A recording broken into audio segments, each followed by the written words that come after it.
Hello chess friends and welcome to your Zard of Chess channel and welcome to really one of the most epic games from the TCEC season 28 that you can follow now on the official and beautiful TCEC website. The game that I've selected for you today is a spectacular game from the Premier Division of this event. We know that currently the super final is going on between Stockfish 17 and Lila C0, where basically Stockfish is demolishing Lila, and I think Stockfish will again win simply a new TCEC season. But I really wanted to share this one because this one really was, what was in my opinion, the most spectacular game so far, with incredible complicated endgame, I would say, where you have to be careful what you do. Really crazy stuff from the beginning, from the opening stage, from the middle game tactics. So put your seatbelts on and enjoy again in the wild gameplay by the most powerful chess engine by Stockfish 17. So with white, the fish open with the move e4. We have now knight Qf6 by Ethereal. Ethereal was now a Stockfish opponent. We have now the move e5. So far it's the Alekhine defense, and now after move d4 we have now the move d6, the standard idea to simply compete against this advanced pawn on e5. Stockfish develops with now bishop to g4. The idea about this move bishop to g4 is of course to simply pin the knight that is controlling further the e5 score. So here we want to put more pressure with g6, bishop to g7. We want to simply create very enormous pressure against this unpleasant pawn that Stockfish has played. Now Stockfish simply protected with bishop to e2, e6, castling, and now bishop to e7. We have h3, kicking away the piece, bishop to h5, and now c4. Knight to b6. Again, there are several tactical problems here for white that white is facing. The bishop is a little bit overloaded to the defense of the knight on f3, but also to the defense of the pawn on c4. And that exactly will be, I think, the main subject of this game, where black is simply relying that black could maybe mess up a little bit the pawn structure in front of white's king. We see now after a couple more moves, knight to c3, castling, and now after bishop to e3, d5 was now the last move that was prearranged by the organizer. You know that the engines have to play some openings that are prearranged by the TCEC organizers. d5 was now the last move, and this position has been played, I see, in the database many times in chess history. Surprisingly, the first game that I see in the database is a game played by David Navarra against Richard Rapport, where black actually won the game. And then we see Vichy Anand against Parha Maksudlu back from 2018, in which Vichy won the game. The engine evaluates this position at 0.7 in white's favor, but it's hard to prove your point, I would say, with the white pieces all in this opening. Although you are supposed to be better, it's very hard to find the best continuation. Stockfish simply advances the pawn. Now comes this idea, bishop to f3, because if you play now bishop to f3, then the knight will come on a beautiful score on c4, and you see now when we watch now this position in the database, I see Robert Fischer with the black pieces managed to get a draw against Boris Spassky. We have Robert Hübner against Vladimir Hort, again a draw. Then the next game is again a winning position for winning game for black. So as I said, all of this position has been played many times in chess history. White had really a tough time to make anything out of this. We have now bishop to f3, and Stockfish says after bishop to f3, prove your point after g takes f3. Now this square is taken by the bishop, although black has created at least a double pawn structure on the f file, which is of course a strategic disadvantage. Also, what we have to say, the king is a little bit exposed. Black could find some attacking opportunities, but Stockfish says this is perfectly fine. That's how to play against this line that black has prepared. Ethereal goes now with knight to d7. Stockfish continues immediately to push the pawn on b4. We have here the direction of the attack. The pawn chain is showing us where should we attack now. b5, a4, a5, whatever the position is allowing us, we're trying to push this pawn here and secure the king, maybe with king to h2, king to h1, bringing the king out of the possible g file attacks. Get your rook on the g file, play maybe even f4, f5 if it's possible. You have a certain flexibility to maybe attack both sides. What black is of course relying is to create a blockade with g6, maybe to get one of these knights on f5, maybe cement the position, creating really a compact position, because there's simply no g pawn that could kick away maybe an outposted piece on f5. That would be, I think, a good defensive setup than for black. So Stockfish, after move b4 and a6 that Ethereal played, Stockfish continues now with f4. We have now knight to c6, attacking now the pawn, and Stockfish plays the move that we have discussed earlier now, king to h2, getting also use of the g file, trying to do some madness with rook to g1. Stockfish allows here Ethereal to take, but knight takes b4 would be too rushed. Ethereal didn't play this because we have this one, queen to b3, then you can maybe protect it, a3, and then we get our pawn back, the knight is hanging, and the position is collapsing with this beautiful piece activity here. Then also the b file is open with the bishop pair here on this side of the board with a potential knight move, knight to b5. Too much pressure on the queen side to handle for black. So that's why for king to h2 we have now reached a theoretical novelty in move, let me check out, in move 15. The previous position that has been played in chess history was bishop to h4. We have here Algirdas Rauduve against Arnold Robert. So this position has been played, the game ended with a draw. Although also the suggested move by top engines is to play king to h8, competing simply with your rook on the g file. We have now rook to g1, and you see now Ethereal immediately complete here against this rook. Ethereal doesn't want to tolerate any active play by the fish on the g file. So again, we mentioned, as we said, knight to b4 was not good because of queen to b3, rook to g1, rook to g8. Now comes rook to b1 here by the fish with the preparation to play a4 and then b5. We have bishop to h4 finally now by Ethereal, and Stockfish continues now with its own plan. Now Stockfish has the initiative, but the downside, as I said, is a little bit this structure here. This bishop is a little bit misplaced. It's just part of the pawn chain. It's actually not a good piece. Also, the double pawn structure is something that bothers white, of course, in the continuous game, but you cannot have everything. You cannot, of course, be better on both sides. Now we have knight to e7. Ethereal continues with the plan that we have discussed, this fixing idea with g6, and then knight to f5 could create very a firm structure in front of black's king. Stockfish continues with bishop to d3. Now comes this idea, g6, queen to g4, and attack against the piece, and now knight to f5.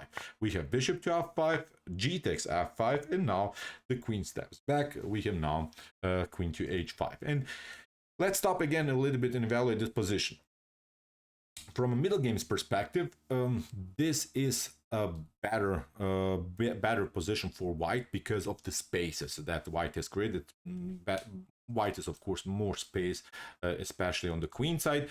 From an endgames perspective, if black manages somehow to trade off many pieces to defend this position, I would dare to say this should be maybe a slightly better position for black from endgame's perspective. If you could just imagine this position when only the bishops are on the board, maybe when you have many pieces traded off, and then you continuing the game where white is just protecting all of these pawns on dark, which is, of course, not the position that white wants to have with your bishop, just protecting your pawns. Meanwhile, black's dark bishop could attack many pawns in dark. So white, I'm telling you this because white has to make something in the middle game, something special in the middle game in order to create something with the space advantage. To do something, you have to find really an aggressive method, and it seems so that nothing really is possible because the position is so blocked, the position is so static. But you know that the fish is the master of tactics, is the master of progress.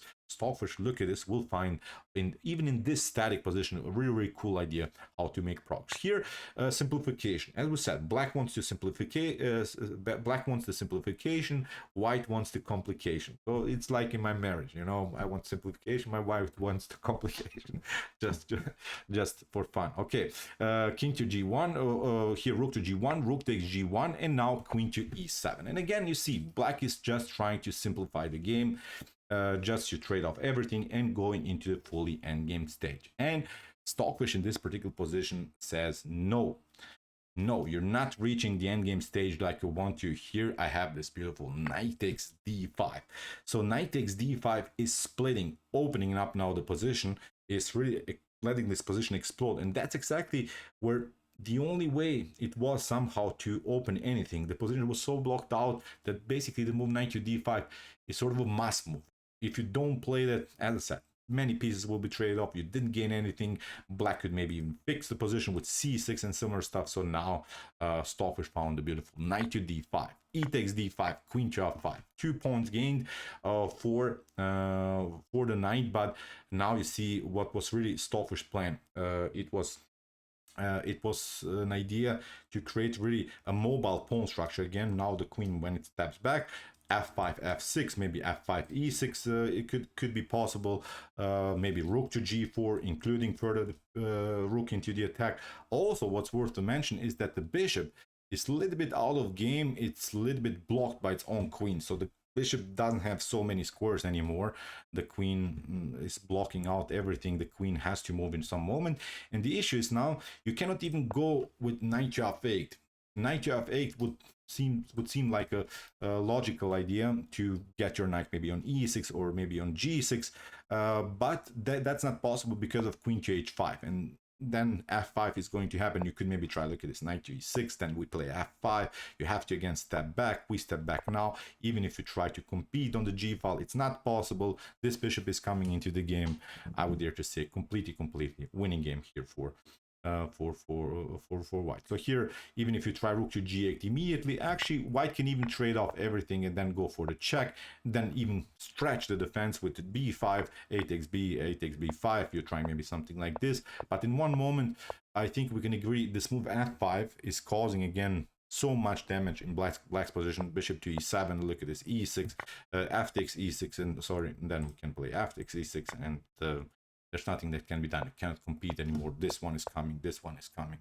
You have to just sacrifice some pieces again, and game over again here for black. So f5, f5. After queen to f5, the main goal by white is queen to h5 or queen to g4, but then f5, e6, or f6, whatever the position is allowing. But that's now, again, really a beautiful mobile pawn structure that Stockfish has created. That's why rook to f8. Here, Ethereum keeps now this pawn protected, wants to step back with the queen and maybe finally get the bishop somehow into the game. So we have now rook to g4, we have c6, king to h1, we have rook to d8, and Ethereum hopes to play rook to f8, rook to d8 to maybe repeat moves. But now Stockfish plays a beautiful move that proves actually the point here that now suddenly black doesn't want to reach now again so much the fully endgame stage. King to g1 is such a provocative move, and it seems so that with the simplification black could defend his position with rook to g8, but Stockfish says no, it's not possible,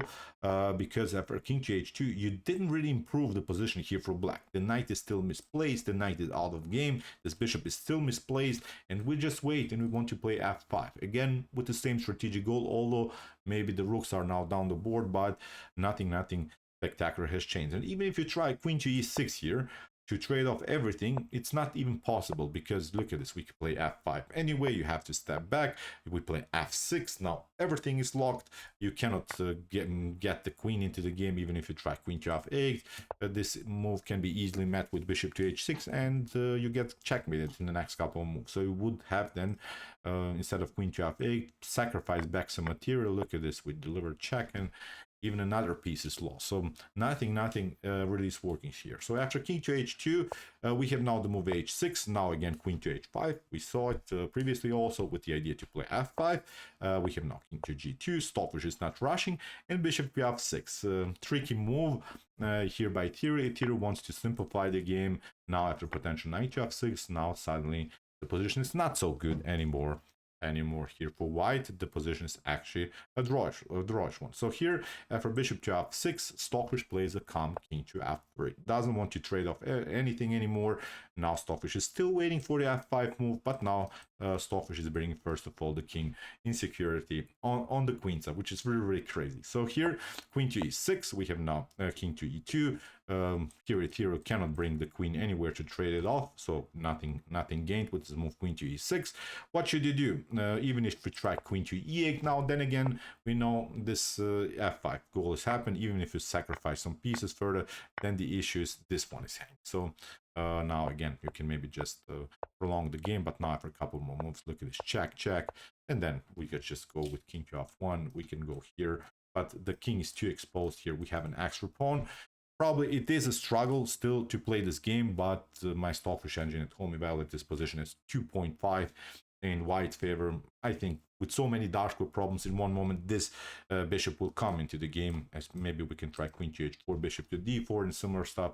But black's position, I think, is very, very collapsing. So here for king to e2, we have now queen to e7, and now king to d3. Stockfish is still not rushing with the f5 move. Now bishop to h4, king to c2, f5 by ethereal, which was a risky choice, but you don't have really, really better moves. Queen to f5, we have queen to f7, we have queen to g4, we have now queen to g6, and again it seems so that with this move, ethereal simplified many things, but that's the move that Stockfish anticipated. Stockfish plays now simply f5, forces now trades of queens, but now after h takes g4, look at this, Stockfish has managed to create really a beautiful pawn storm with a potential f4 move.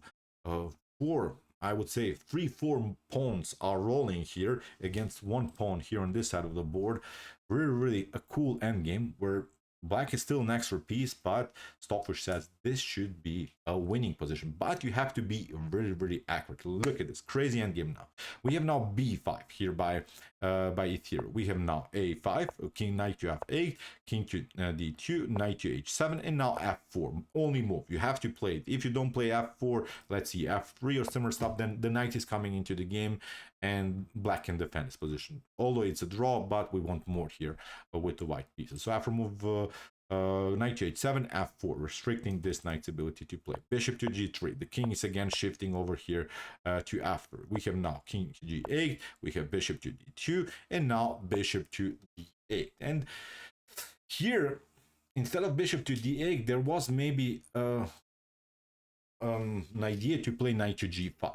Knight to g5 is actually the move that my Stockfish engine suggests, and it seems so, again, that this could be a drawish position, but believe it or not, it's actually not, because look at this. White would simply take, and now after h takes g5, we play bishop to e3, king to f7, we just try to make something out of this move. It seems so that this king can hold both of these pawns, but now in one moment we play e6, and after bishop to king to f6, you don't play bishop to f2. Bishop to f2 is actually a draw, although you're up 2 pawns, but after king to f2, there's no way that this king is going to go on this side of the board. There's simply too much restriction, and this king is holding. You just play king to e7, king to f6. You just repeat moves. So this is not a winning ending. But instead of this move, bishop to f2, you can play the move king to g2. You just go around, and now you just play a little bit with your bishop. The main goal is, of course, to deliver check. We want to play bishop to d8, followed with f6, and then e7. So that's why instead of, I don't know, if you try here bishop to b4, this is not working because of this sequence. We just play here this one, and when the pawns are reaching the 6th rank, it's completely winning. So after king to f3, black cannot take the pawn. That's now the most important thing to stay. So black could maybe try bishop to d2. We play king to e2. Again, black is stepping back. We just attack the piece. Sorry. So we have discussed after bishop to d2, we just attack the bishop, and now we go with bishop to e5. But again, white cannot make progress immediately. After king to e7, you cannot, of course, push f6 because this pawn is lost. Bishop to d6, and it seems again that black is holding this endgame. But now, after a couple more moves, we attack the bishop here. We now play bishop to g3. We're trying to play sort of a Zugzwang. Again, black is repeating moves, but now we play a little bit around. Bishop to e5.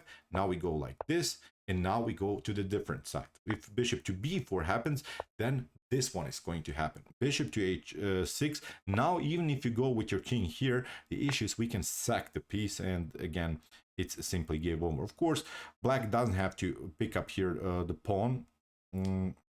On b4, black doesn't have to play it like this. Black can also go in different ways. Black can go with bishop to b2 again, but again with the same plan. We just play bishop to h6. The cool part about this move, king to d1, is that it's not allowing here this bishop to protect this pawn. And as I said, bishop to h6, bishop to g5, and then you just push the pawns. Obviously, game over here for black. So I wanted to show you this a little bit long endgame, a little bit complicated pattern, but I want to just prove you the point that knight to g5 is not possible even if you sack it, and even if you maybe cannot immediately go with his pawns. In one moment we'll bring the bishop either on this side where we'll attack the king, or we'll bring it to this side of the board where we'll try to attack the king from a different side. So we will simply Zugzwang, we will simply force a move by black, and will still win the game. So knight to g5 is also not working. So that's why for bishop to d2, we have bishop to d8. Stockfish simply continues now with the king. Now the bishop is out of game. Now king to g2. Now the bishop cannot be included anymore on this side of the board. We have now king to h3. We have now bishop to h4. Beautiful move here by theory. Even if you trade off now the bishops, then this one is going through, and with 3 connected pass pawns, this is game over. King to e7. Look at this. The game is over here for black. So that's why for bishop to h4, Ethereal tried again to sack the piece to reach a similar position that we have discussed earlier to get a drawish outcome. But now after f takes g5, h takes g5, now comes bishop to f2. We have now king to f7, bishop to e1. We have now a new attack against the piece. Now Stockfish simply creates again some new spaces for the dark square bishop. We have now king to f6, and now comes a beautiful move, maybe just for fun. If you want to practice some tactics, pause the video and try to see now the winning idea here for white. White moves and wins the game. What would you do now in this particular position? Okay, the winning idea here is bishop to f4. That's the only good move, I would say. There are also options to play something else, then you can play it later, but bishop to f4 is the motif of this endgame. If you play g takes f4, then king to f4 leads into a complicated line here for black. The king gets deflected from the defense of the knight. If you don't play knight to f4, if you try something else, if you play with your king, then we play here g5, and the king is controlling too much here. G5, f, king to e5, f4, f6 is going to happen. So too much pressure again here with this 3 connected pass pawn. So bishop to f4 was met with king to e7. Now Stockfish again attacks the king, hopes now to do something, and now again bishop to f6, knight to h7, and now finally bishop to g5. With the same pattern that we have discussed earlier, but in a different move order, knight g5, and now again this coming in, the king is coming into the game. Beautiful move again here. g5, great stuff, knight to g5, but now this one is rolling.